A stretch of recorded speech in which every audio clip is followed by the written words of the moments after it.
plateau. The subterranean plains surrounding this plateau are more than a mile underwater. We have to be careful here because these jagged peaks of coral can tear the bottom out of a boat, as indeed they have to many that have been blown off their course and have run afoul of.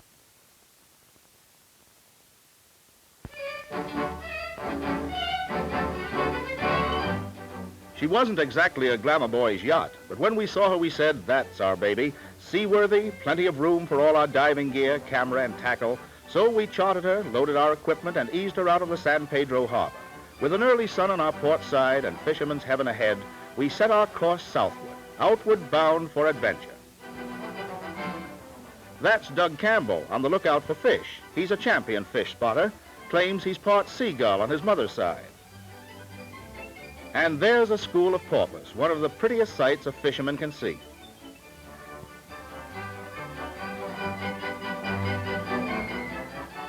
But here's something for the frying pan, yellowtail. Renee and the cook haul them in by the dozen. Mighty good eating, these yellowtail. And besides, it gives the boys a stiff workout. Those seagulls gathering tell us that there's some good fishing over there.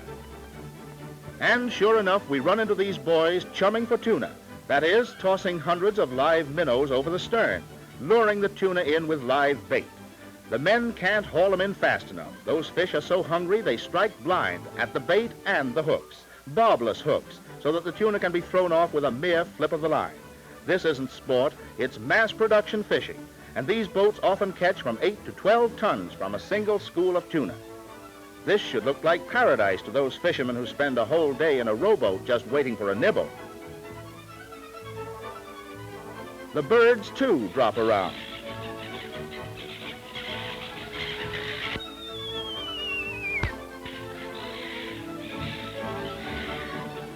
As we said, Chuck, the birds do drop around.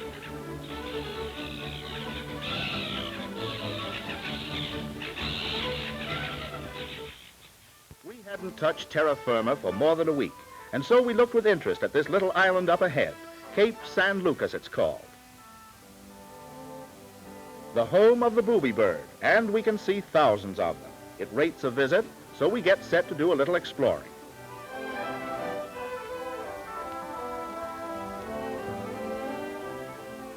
Okay, Doug, drop anchor. And he's really got something there. That's a sea bass, a whopper, and pulling like a team of horses.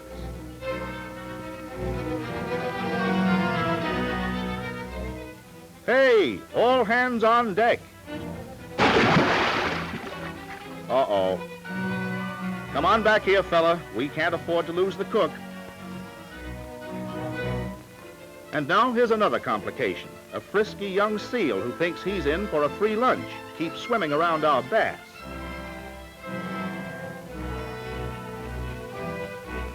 Notice the way that sea bass floats helplessly on the surface. It's got what divers call the bends. Sea bass are used to a normal deep-sea pressure of 55 pounds per square inch.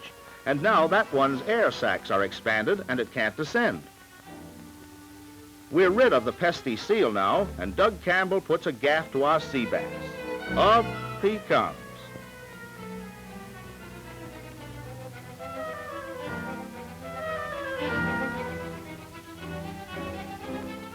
And a very nice catch at that. 5.5 feet long, and he'll tip the beam at about 350 pounds. Just a fair to middling bass compared to some of them found in these waters.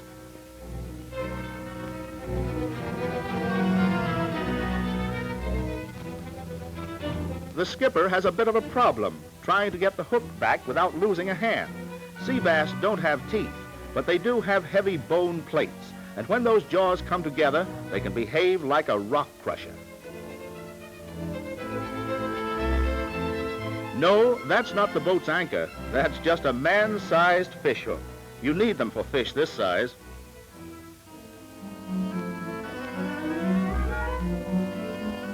Don't let it throw you, boys. Looks as if you'd need help with that one. Just look at that fish. Isn't it about twice as big as the one you said you hooked, but it got away?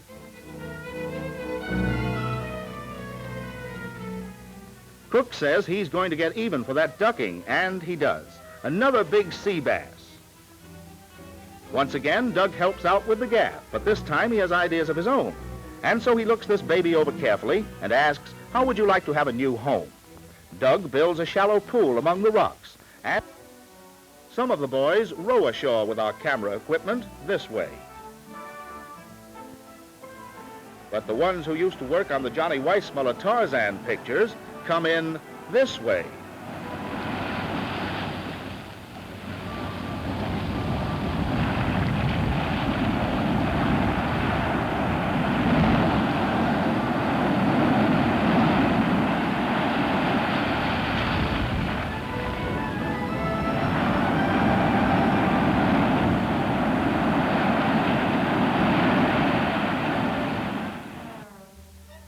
We walk right into a rookery of booby birds, and that's really their name, more darn booby birds than you can shake a stick at.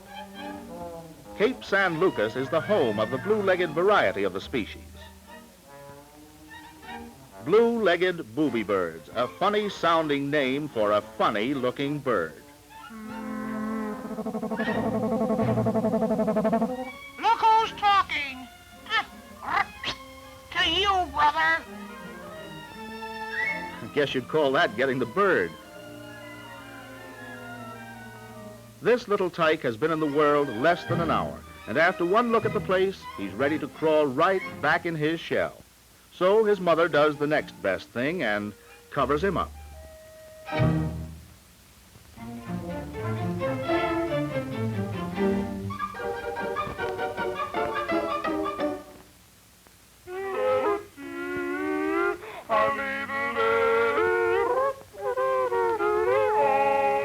Oh, well, enough of this. We're supposed to be on a fishing trip. So back to the boat. That's Chuck's line. In no time at all, the sea bass is trained. Doug claims he's taught it to talk, and he's even given him a name. And now comes time for his first public address. Come on, Mussolini. The whole world is waiting for your opinion. Very interesting. Anything else to say?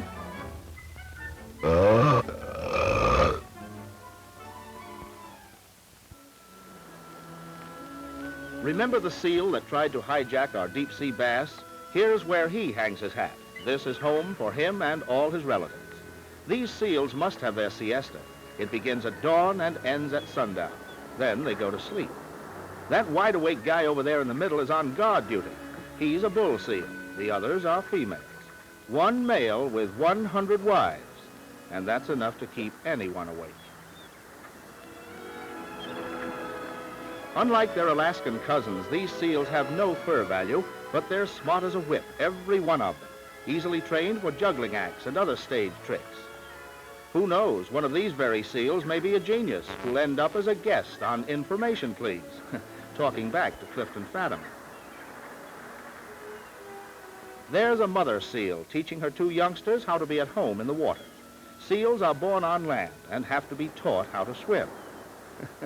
Little Herman there decides he's had enough of this.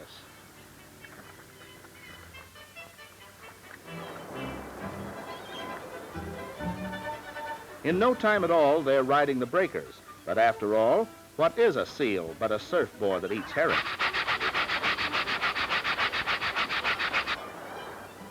Boy, I'll bet that feels great.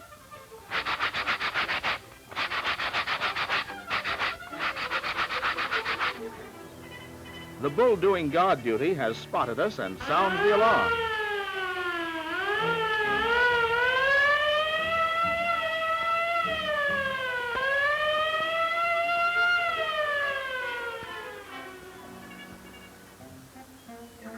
I'm waiting for this. With the big fellows out of the way, I catch a baby seal.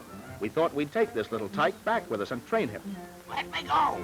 Let me go. Let go my tail. Put me down, do you hear? You're not going to educate me. I want to be a bum like all my relatives. And besides, I don't like quiz programs. Okay, you big stiff, you asked for it. Ouch! Hit the road, brothers.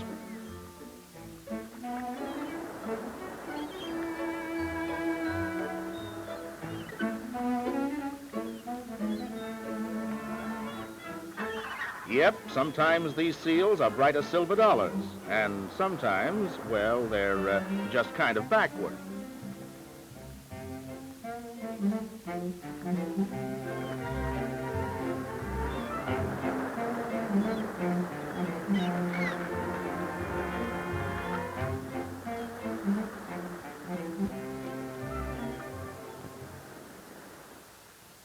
After our 5-hour session with that old devil man at it, this time he's caught something that's really interesting, a rooster fish.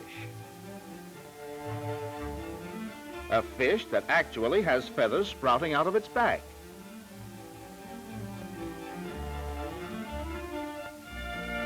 We head south once more.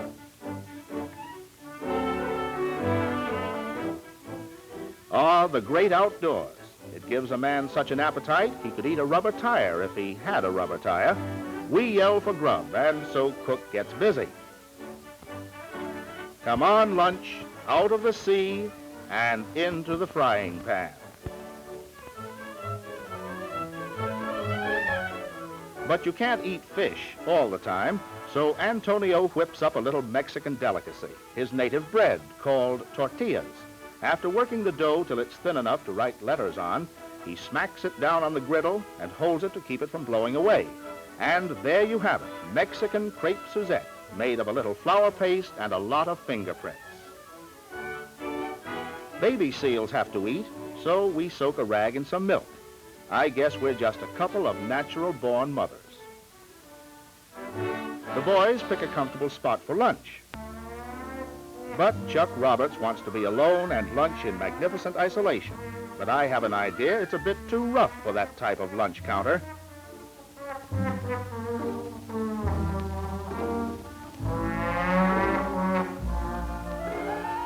Hey, Chuck, want a banana?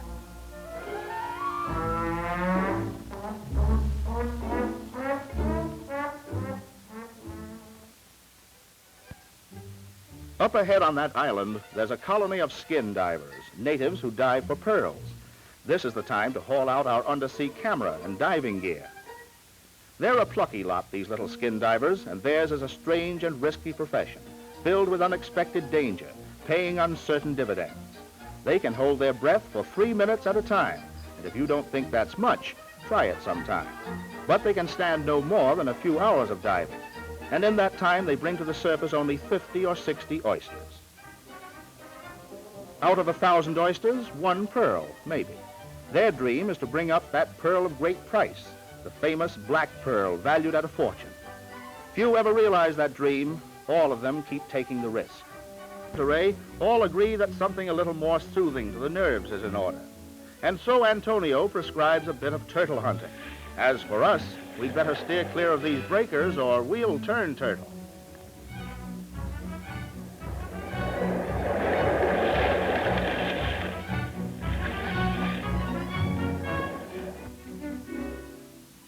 Wham! That's a direct hit. It's painless for the turtle, though, because we use a special kind of harpoon point, just enough of it to penetrate his tough layer of shell.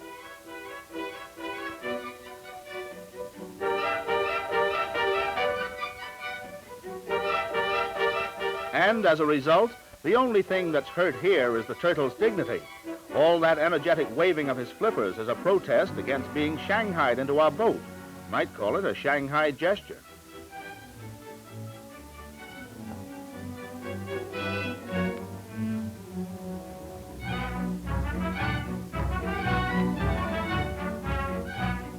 You know, when you've seen one of these turtles, you've seen them all, alike as peas in a pod, every one up.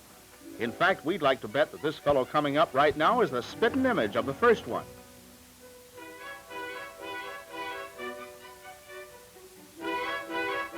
We told you so. Well, we've got 5 or 6 of the big fellows, and with Doug Campbell busy calculating how many bowls of soup they'd make, we put in at the Puerto Plata dock, where the natives agree to buy them from us. These turtles weigh from 300 to 500 pounds, and their age is estimated at £1 to the year.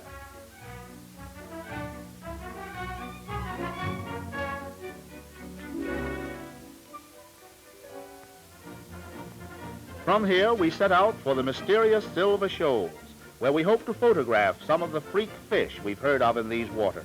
And we've engaged this old trading schooner, the Isabella, and with her the crew, 5 healthy, happy-go-lucky Dominican boys who are ready, able, and willing for anything.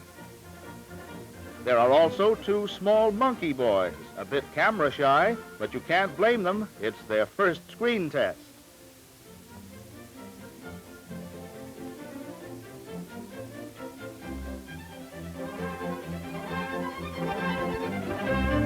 Up they go, the Dominican colors together with our flag, the flag of the Adventurers Club. We feel we're all set by now. The Isabella rides the deep blue as graceful as a dolphin. That man in the straw hat is Captain Benito Gomez. We never could understand why he insisted on wearing a straw hat, and every time it blew off, we had to stop while he retrieved it. It isn't very long before Rene, up in the crow's nest, yells down that he's sighted some of the coral heads. And that means that we're approaching the object of our search. The Silver Shoals are mighty coral trees growing out from an undersea these reefs. Out in our water box, we can see the fantastic scene below. Through the startlingly clear water, it looks like mountains of sponge, only we know it's as hard as porcelain and strong enough so that a man may stand on it. Now we're on the edge of an undersea precipice, and we look down into much greater depth beyond.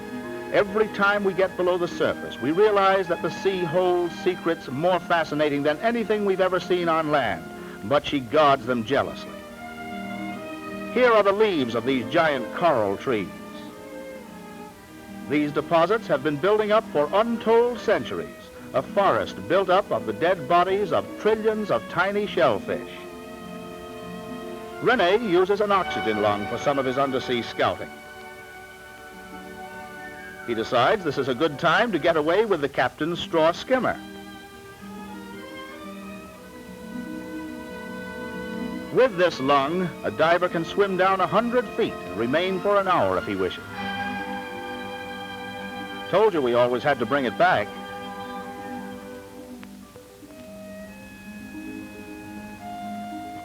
Some of our boys prefer to swim without the lung, but they use these diving goggles to protect their eyes as they look about in that undersea world.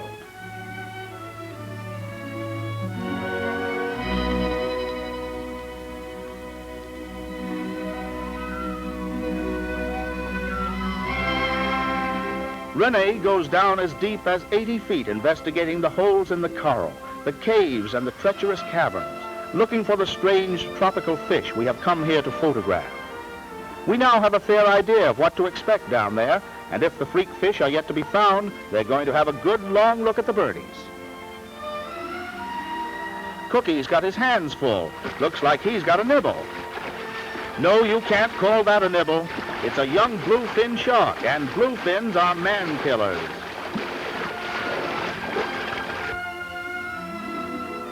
About 10 minutes later, one of the boys leans over the side and with his gaff brings in this already dead tuna. That cavity is where a shark attacked with his razor-sharp teeth. And this will give you an idea of a really big shark's jaw. Seeing that didn't make us feel any better about going down below the surface. Now we get set for our kind of diving. We check and double-check the intricate gear that makes up the modern diving dress. The heavy canvas suit, the massive breastplate, the weird helmet, the dead-weight shoes. All these come to about 215 pounds, a lot of weight to push around. Here's the special lightweight automatic camera which we have designed for this type of work. The case is painted white so we can keep track of it in the murky gloom down below.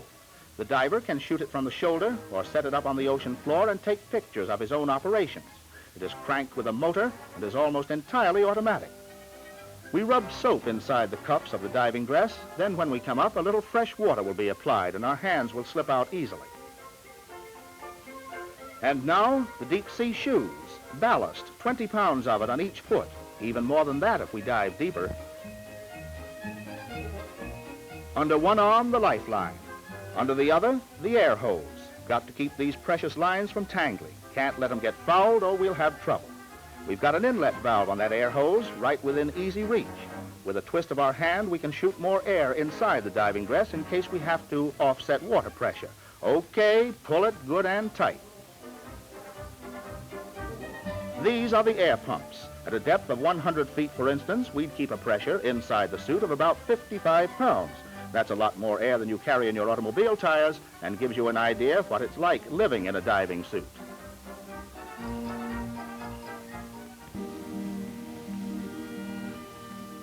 Everything looks ship-shape, and so Rene goes over the side.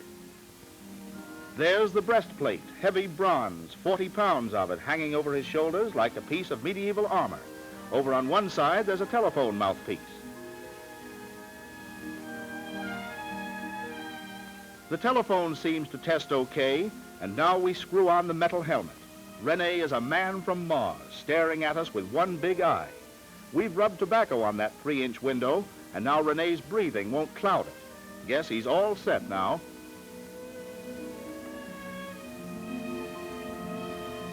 Be seeing you, Rene. We'll join you down by Davy Jones' locker.